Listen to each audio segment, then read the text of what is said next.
Welcome back to the Science of Ageless Living. I'm your host, Dr. Ethan Hausman Marquise. Right now, as you listen to me, trillions of tiny factories inside your body are running, not resting, not idling, running, assembling molecules with a speed and precision that would make any human factory look clumsy. Some of the most important products rolling off those assembly lines are called peptides. Peptides are the short molecular messages your body uses to tell itself what to do. Insulin, which manages your blood sugar, is a peptide. Oxytocin, tied to bonding and trust, is a peptide. Many of the signals that manage your appetite, your stress response, your sleep, and your tissue repair are peptides. They are, in a very real sense, the words your body uses to talk to itself.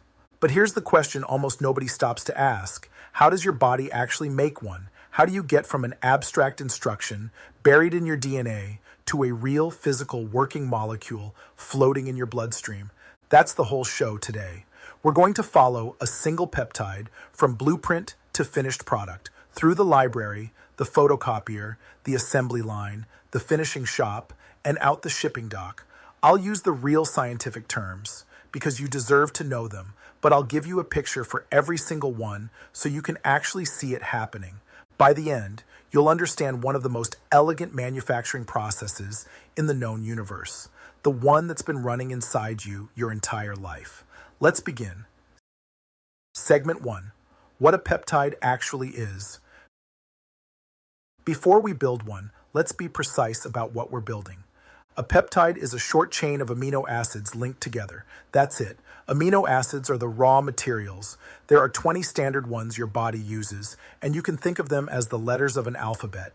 Just 20 letters, but with them you can spell an essentially infinite number of words. When you string a handful of these amino acid letters together, anywhere from 2 up to about 50, you get a peptide. String together many more than that, fold it into an elaborate shape, and you get a protein. So the difference between a peptide and a protein is really just length and complexity. A peptide is a short word or a sentence. A protein is a paragraph or a whole page.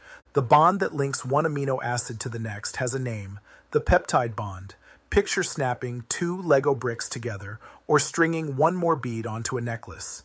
Each snap is a peptide bond, and each bead is an amino acid. The order of the beads is everything. Just like the letters CAT and ACT use the same 3 letters but mean completely different things, the sequence of amino acids determines what the finished peptide does. So hold this picture. A peptide is a short, specific string of beads, and the exact order of those beads is a message. Our entire job today is to answer one question. Where does the body get the order? And how does it snap the beads together in exactly the right sequence every single time? The answer starts in the most protected room, in the cell. Segment 2, the master blueprint. Every recipe for every peptide your body can make is written down and stored in one place, your DNA. Picture your DNA as an enormous master cookbook, millions of recipes, kept in a locked, climate-controlled library at the center of the cell. That library is the nucleus. And there's one strict rule in this library, a rule that turns out to explain a huge amount of how cells work. The master cookbook never leaves the building. It's far too precious and too fragile to be dragged around the cell and risk getting damaged. We'll see in a minute how the cell works around that rule with a clever trick. Now, how is a recipe actually written? DNA is spelled using just 4 chemical letters, abbreviated A, C, G, and T. A single peptide recipe, a specific stretch of DNA that codes for one product, is called a gene. Think of the gene as one recipe on one page of the giant cookbook. Here's the beautiful part, the code that connects DNA letters to amino acid beads. The cell reads the DNA letters in groups of 3. Each 3-letter group is called a codon, and each codon spells out one specific amino acid. 3 letters, 1 bead. So a codon, like the sequence that spells the amino acid methionine, is essentially a 3-letter word, meaning add a methionine bead here. Read the codons in order, and you've spelled out the entire bead sequence for the peptide. This 3 letters per word system is often called the genetic code, and it's nearly universal. Almost every living thing on Earth, from bacteria to blue whales to you, uses the same codon dictionary. That shared code is one of the strongest pieces of evidence that all life is related. So the recipe exists, written in three-letter words, locked in the library. But the assembly line where the actual building happens is outside the library, in the main body of the cell, which raises the obvious problem. If the cookbook can never leave, how does the recipe get to the kitchen? The cell's answer is genuinely brilliant. It makes a photocopy. Segment 3, Transcription, making the photocopy. The process of copying a recipe out of the DNA cookbook is called transcription, and I want you to picture it very literally as photocopying, because that image gets the logic exactly right. Here's what happens. When the cell decides it needs a particular peptide, a molecular machine called RNA polymerase goes to the right page of the cookbook. It gently unzips the DNA at just that spot. DNA is a double strand, a twisted ladder, and the polymerase splits the two sides apart to read one of them. Then, running along that strand like a scanner bar moving across a page, it builds a fresh copy of the recipe out of a related material called RNA. This copy is called messenger RNA, or mRNA for short, and the name is perfect because its entire job is to carry the message from the library to the factory floor. A small but important detail, and one I want to get right because it's easy to garble. RNA uses almost the same 4 letters as DNA, except that wherever DNA would use a T, RNA uses a letter called U instead. So as the polymerase reads the DNA template, it lays down a complementary RNA copy. The letters pair up in a fixed way, and every T in the original becomes a U in the copy. You don't need to memorize the pairings. Just hold the picture. A faithful copy of the recipe, written on a fresh, disposable sheet, so the precious original never has to leave the library. And before that copy ships out, it goes through a quick editing pass. Think of it as post-production on the raw footage. 3 things happen. A protective cap is added to the front end, and a long protective tail, a poly-A tail, to the back end. Picture laminating both ends of the sheet so it doesn't get chewed up on the journey. And then there's a remarkable editing step called splicing. It turns out many genes are written with meaningful passages interrupted by stretches of filler. The meaningful parts are called exons, and the filler stretches are called introns. Splicing snips out all the introns and tapes the exons together into one clean, continuous recipe. It's exactly like film editing. Cut out the bad takes and the dead air. Splice the good scenes together into the final cut. Now the mRNA is a polished, protected, ready-to-use copy. It slips out of the library through tiny doorways in the nuclear wall called nuclear pores, and it heads for the factory floor, the main body of the cell, the cytoplasm, where the real building happens. The recipe has left the library. Time to cook. Segment 4, Translation, building the chain. The actual assembly of the peptide is called translation because we're translating a message written in the language of nucleic acid letters into a message written in the language of amino acid beads. 2 different languages, 1 faithful translation. The machine that does this is the star of the whole show, the ribosome. Picture it as a combination of a read head and a 3D printer. The mRNA copy, our recipe sheet, feeds through the ribosome like tape through a player, and the ribosome reads it 3 letters at a time, 1 codon per step. But the ribosome can't grab amino acids out of thin air. It needs a delivery service, and the cell has a beautiful one, transfer RNA, or tRNA. Picture a fleet of little delivery trucks. Each truck carries exactly 1 kind of amino acid bead, and each truck has a 3-letter key on it, called an anticodon, that matches 1 specific codon on the recipe. Here's the choreography. The ribosome exposes the next 3-letter codon on the mRNA. The delivery truck, whose key matches that codon, pulls up and docks. The ribosome takes the amino acid bead off that truck and snaps it onto the growing chain with a peptide bond. That's the Lego brick click from earlier. The empty truck pulls away to go pick up another bead. The ribosome ratchets forward by exactly 3 letters, and the next matching truck arrives. Click. Ratchet, click, ratchet. Bead by bead, the peptide grows. 2 special codons act like punctuation. There's a start codon, the sequence spelling methionine, which also means begin building here, and there are stop codons, which don't call for any amino acid at all. When the ribosome hits a stop codon, it means the recipe ends here. The finished chain is released, and the ribosome lets go of the mRNA. Stop and appreciate the speed for a second. A ribosome can add on the order of several to a dozen amino acids per second, and your cells run enormous numbers of ribosomes at once, many of them working down the very same mRNA strand in a row, like a line of scanners reading the same tape. That's how a cell can crank out huge quantities of a needed peptide astonishingly fast. So now we have it. A freshly built chain of amino acid beads in exactly the right order, straight off the assembly line. But here's something a lot of people don't realize. For most peptides, coming off the ribosome is not the finish line. A raw chain of beads is often not yet a working molecule. It has to be folded, trimmed, decorated, and packaged before it's ready for the job. That finishing work is where a lot of the real magic lives, and it's where we're headed after the break. Midpoint break. You're listening to the science of ageless living. When we come back, how a floppy chain of beads becomes a precisely folded, fully finished, shipped-out molecule, and why your insulin is manufactured oversized on purpose. Music, ad beat. Segment 5, Folding and the Finishing Shop. When a peptide chain first comes off the ribosome, it's often like a limp string, the right beads in the right order, but with no shape. And in biology, shape is function. A peptide that isn't folded correctly usually can't do its job, and sometimes it's even harmful. So the first finishing step is folding. Picture origami.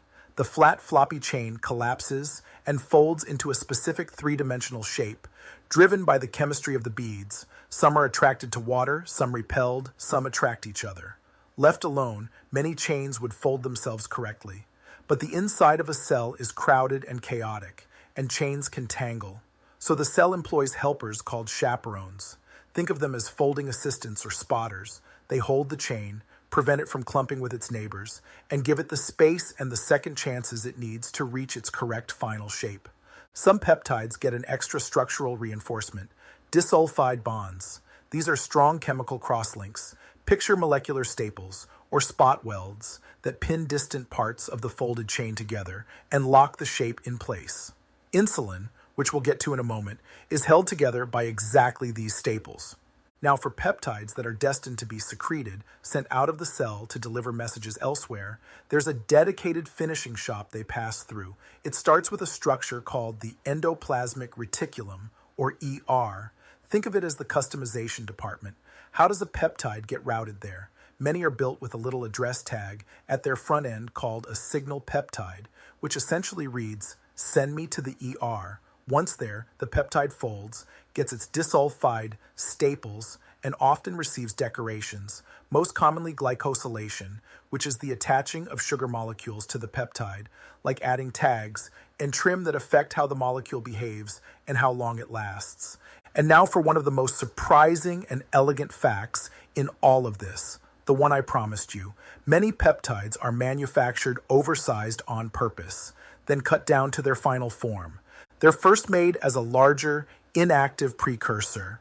The technical terms are pre-prohormone and then prohormone, but you can just think of it as the peptide shipped inside protective packaging with safety tabs still attached. The cell then uses molecular scissors, enzymes called prohormone convertases, to trim away the extra pieces and release the finished active peptide. The perfect example is insulin. Insulin doesn't start as insulin. It starts as a single long chain called proinsulin.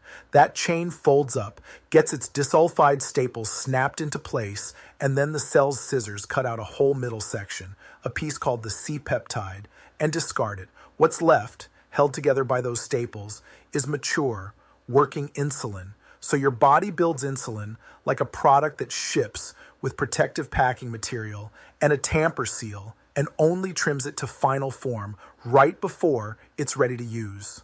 Why go to all that trouble? Because building it oversized is how the chain folds correctly and stays safely inactive until the exact moment it's needed. That's the finishing shop. Now the peptide is folded, stapled, decorated, and trimmed. It's a finished product. It just needs to be shipped. Segment 6, Packaging and Shipping. From the finishing shop, the completed peptide moves to the cell's packaging and distribution center, a structure called the Golgi apparatus. Picture the Golgi as the shipping department, a series of stacked sorting stations where products get their final touches, their final sorting, and their packaging. Here, the finished peptides are loaded into secretory vesicles. A vesicle is essentially a tiny bubble, a shipping container made of the same material as the cell's outer wall. The peptides are sealed inside these containers and moved to the edge of the cell to wait. When it's time to release them, the container does something clever. It travels to the cell's outer membrane, fuses with it, and opens outward, dumping its cargo into the space outside the cell. This release process is called exocytosis. Picture a delivery container backing up to the loading dock, merging seamlessly with the wall, and releasing its contents to the outside world, where they can enter the bloodstream or the surrounding tissue and go deliver their message. And there's a smart bit of logistics here worth naming. Some peptides are released steadily and continuously, a mode called constitutive secretion, like a tap left gently running. Others are held back in their containers, stockpiled, and released only on command when a specific signal arrives, called regulated secretion. Insulin works this way. Your beta cells keep insulin packaged and waiting, and dump it on demand the moment your blood sugar rises after a meal. That's the difference between a product that trickles out constantly and one that's kept in the warehouse for rapid deployment exactly when needed. And with that, our peptides journey is complete. From a recipe locked in the library, to a photocopy, to a bead chain off the assembly line, folded and trimmed in the finishing shop, packaged in the shipping department, and released out into the body to do its work. That is how your body makes a peptide. But I'd be leaving out part of the truth if I stopped here, because nature actually has a second, completely different way of building peptides, and humans have invented ways of our own. Segment 7, Nature's Other Method. Everything we've covered so far, the ribosome, the mRNA, the delivery trucks, is the main route, and it's how your cells make peptides. But some organisms, especially bacteria and fungi, have a second method that skips the ribosome entirely. It's called non-ribosomal peptide synthesis. Instead of reading an mRNA recipe on a general-purpose ribosome, these organisms use enormous specialized enzymes, molecular machines dedicated to building one specific peptide. Picture the difference between a general-purpose 3D printer that can make anything from a digital file versus a custom factory jig built to stamp out one exact part over and over. The ribosome is the flexible printer. The non-ribosomal machine is the dedicated jig. Why would nature bother with a second system? Because it unlocks possibilities the standard one can't reach. The ribosome is limited to the 20 standard amino acids. These dedicated enzyme machines can incorporate weird, non-standard building blocks and twist the chain into unusual shapes. And that's not a trivia point. It's the reason many of our most important antibiotics exist. A number of them, and other powerful natural drugs, are non-ribosomal peptides. So the next time an antibiotic helps you fight off an infection, there's a real chance it was built by one of these dedicated molecular jigs inside a microbe, not by a ribosome at all. Which brings us to the last piece of the story. When humans want a specific peptide, as a medicine, say, how do we make it? Segment 8. How we make peptides ourselves. There are two main ways humans manufacture peptides, and they map neatly onto the two ideas we've already met: build it by hand, or hire a living factory to build it for you. The first is solid-phase peptide synthesis.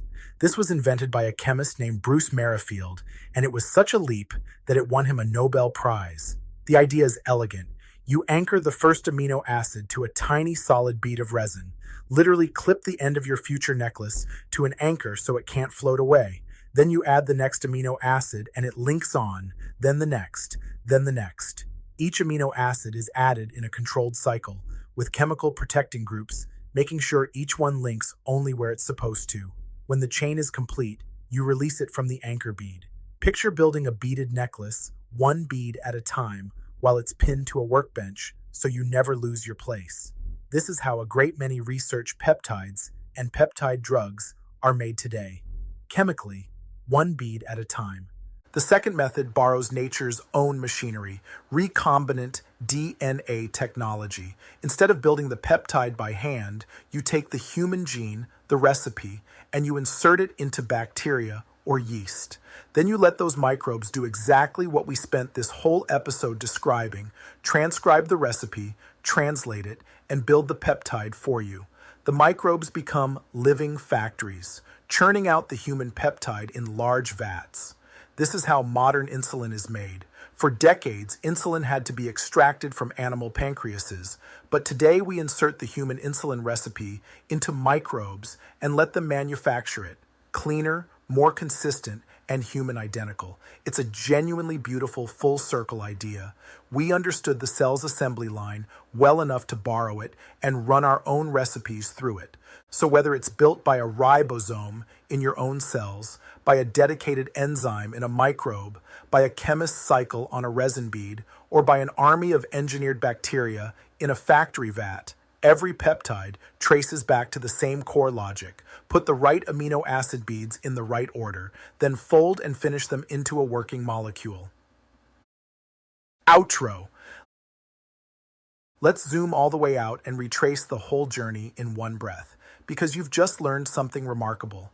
A recipe written in three-letter words, locked in the library of your DNA. A photocopy, the mRNA, made by an unzipping machine and edited down to a clean final cut. That copy carried out to the factory floor, where a ribosome reads it 3 letters at a time, while a fleet of delivery trucks brings exactly the right beads and snaps them into a chain. Then folding, staples, decoration, and precise trimming in the finishing shop. Then packaging into containers and release out into the body to carry its message. And beyond your own cells, nature's dedicated enzyme jigs and humanity's own clever manufacturing, all following the same fundamental logic. That process is running inside you right now, billions of times over, flawlessly enough that you've stayed alive and yourself for every second of your life. When people ask me why I find this biology worth building a whole show around, this is the answer. It's not just that it's intricate, it's that it's yours. And it's happening this very instant, whether you think about it or not. If you want to go deeper, the show notes have diagrams of every step we walked through today. It really helps to see the assembly line drawn out. Stay curious, take good care of the extraordinary machinery inside you, and I'll see you next time. I'm Dr. Ethan Hausman Marquise, and this has been The Science of Ageless Living.